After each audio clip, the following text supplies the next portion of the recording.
এবার নতুন সিনেমার শুটিং শুরু করলেন মেগাস্টার শাকিব খান। ঈদ ছাড়া মুক্তি দেওয়া হবে শাকিব খানের শের, যেই সিনেমায় অংশগ্রহণ করলেন এই অভিনেতা। Welcome to the show. Eid-ul-Fitr বা ঈদুল আজহা কোনোটাই না, বরঞ্চ ঈদ ছাড়া মুক্তি দেওয়া হবে শাকিব খানের এই সিনেমা। আর এমনটাই বললেন এই সিনেমার নির্মাতা অনন্য মামুন। সবাই অনেক এক্সাইটেড। তো একটা জিনিস বলি, যখন ভালোবাসা বেশি থাকে সেখানে কিন্তু অভিমানটাও বেশি থাকে। এর আগেও আমরা শাকিব খানকে অনন্য মামুনের সঙ্গে দুইটি সিনেমায় কাজ করতে দেখেছিলাম, তবে এবারের সিনেমাটা একটু ভিন্ন রূপে।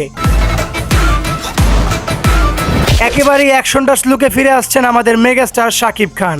তুফান, দরদ, বরবাদকে হার মানিয়ে ইতিহাস তৈরি করবে এই সিনেমা, এমনটাই ভাবছেন এই সিনেমার পরিচালক অনন্য মামুন। আমরা মোটামুটি 10 থেকে 15,000 মানুষের একটা অ্যারেঞ্জমেন্ট করব, একটা স্টেডিয়াম হবে, যে এটা একটা নতুন কনসেপ্ট বাংলাদেশের জন্য। দরদের মতো এই সিনেমায় থাকতে পারে নতুন একটি চমক, মানে সোনাল চৌহানের মতো জুটি বেঁধে কাজ করতে পারে শাকিব খানের সঙ্গে বলিউডের কোনো এক নায়িকা। প্রথম দেখাতে দিল চায় জড়াতে, ভালোবাসছো মন ঝট করে, দু চোখের ক্যামেরায় জুম করে।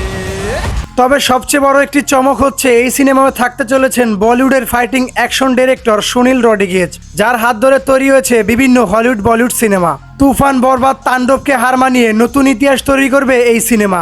এখন দেখার বিষয় অনন্য মামুনের সিনেমাটি কেমন হতে পারে।